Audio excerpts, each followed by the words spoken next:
Welcome back. The title of this mini lecture is Suffrage, and we're going to talk about 5 terms that, as you read more about the process of suffrage in the US for women and about the process of ratification and the gender inequity that existed, you can use these terms as a way to kind of key in on getting yourself started in understanding this very big topic. So let's get into it. So the first term for us is Seneca Falls.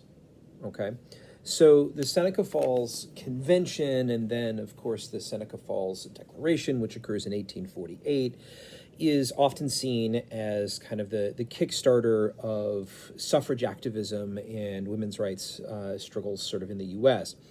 Now, there's some truth to that, but we should also, of course, look a bit at the backstory. The American Revolutionary era in the 1770s and the 1780s, a time period of rights declarations being written, a time period of constitutions being constructed both at the national and at the state level, meant that, of course, women, especially prominent ones like Abigail Adams and others, had a lot to say over the clear and inherent gender inequity that existed within American society. Perhaps most famously, she had written to her husband, remember the ladies, John, and obviously, of course, they didn't. Now, by the time you get to the early to mid 1800s, right, you'd had a number of women who had begun to write prominently on issues of political suffrage and of gender equity.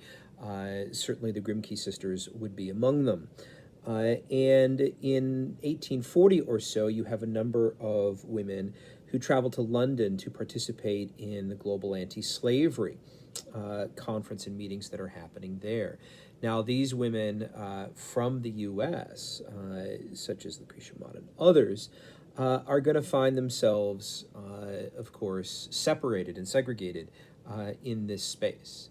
And the treatment that those women receive at the convention in London contributes eventually to calls by 1848 for a Declaration of Rights and for more formal activism for women to achieve suffrage in the U.S. This brings us to our second term, which is Minor v. Happersett. So Minor v. Happersett is a court case, and the arc of the time period between Seneca Falls into the 1870s, right, there's a lot, the 1840s into the 1870s, there's a lot that goes on here. First off, right, you have a number of prominent abolitionists, most notably Frederick Douglass, who will start to support women's activism and women's rights struggles for suffrage. Elizabeth Cady Stanton and others, counted on his support. But after abolition is achieved, after you get to the late 1860s, early 1870s, a lot of that diverges. One of the things that you'll see is Stanton and other prominent women, take activist steps, sort of going out and attempting to vote on their own, and forcing the issue on the part of state and federal authority to proclaim where suffrage lay, the legal authority for this. And the Minor v. Happersett case is a big deal because it essentially articulates the view that sort of suffrage is to be defined by rights are to be defined by the state, and women have not met the benchmark by the bare nature of their existence, have not met the benchmark that the state considers these are rights to be given out to these women. So, of course, this was a very difficult and a very devastating blow, but it's important for our understanding of kind of the nature of these rights struggles here. This brings us to our third term, Ida B. Wells. Now, if you grew up in the Chicago area, you may have been familiar with the idea that Ida B. Wells, of course, had referred to a series of public housing projects. However, Ida B. Wells, the person, is far more influential than that minimal legacy that bore her name in the late 20th century. Ida B. Wells was a teacher and a prominent journalist and someone who worked tirelessly in the second half of the 19th century and into the early 20th for rights for Black women and women overall, when it came to not only suffrage, but a number of other campaigns. Certainly her work against lynching was quite noteworthy, even though it was only recently the federal government actively supported anti-lynching legislation. But the interesting part about Ida B. Wells and her activism, her significance and formation of the Alpha Club and others, really brings out the realities of race that existed within the suffrage movement in the second half of the 19th century and into the early 20th. You have the national associations, those led by Carrie Chapman Catt, as well as, of course, the National Women's Party and Alice Paul. But both of those organizations, although they differed on tactics, they agreed essentially on race in that they were parties that largely were supportive of white women being able to achieve the vote. And so Ida B. Wells and many other black women are actively, of course, attempting to point this out and really make it clear that the sort of aegis of suffrage political activism in the United States in the early 20th century reflected the racialized realities of America in the early 20th century. All right, that brings us to our fourth point, which is silent sentinels. So Alice Paul and many others in the National Women's Party took their cues from Emmeline Pankhurst and those in England who had been for years protesting and lobbying for suffrage for women. And the direct action and confrontational tactics of women in England kind of inspired Paul and many of these other women.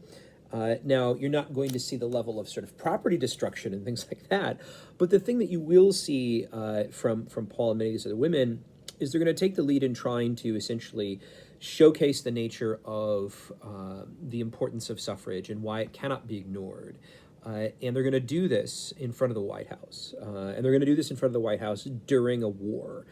So this happens during the First World War, and you have a number of women who will stand guard sort of round the clock in front of the White House, attempting to point out that while the United States claims that it's fighting for democracy, that how can it truly make that claim while also disenfranchising women? Many of these women are arrested. Many of these women are going to spend time in prison. They're going to be tortured. It's a very difficult and arduous process that many of them will have to endure. But I think it's important for our understanding of the realities of this time and what these women are experiencing here. Now, this brings us to our fifth point, which is Tennessee ratification. So the 19th Amendment, which enshrines women's suffrage within the Constitution, the Bill of Rights, was a process where it's sent out to the states for ratification. A number of states are pretty quick to do so, to ratify. But it takes a while, and some of the final states before it would expire are kind of slowly hedging their time. And it's the state of Tennessee where you're going to see kind of the final ratification, where this is then going to become the law of the land.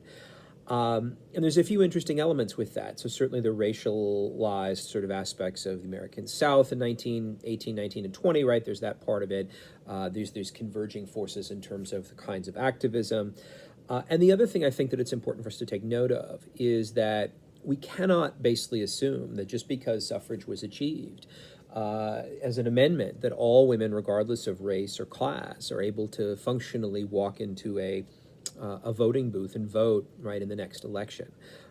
And what happens, sadly, is that for many women who aren't white, the discriminations that existed before suffrage will continue after it, just laid on institutionally sort of in different ways.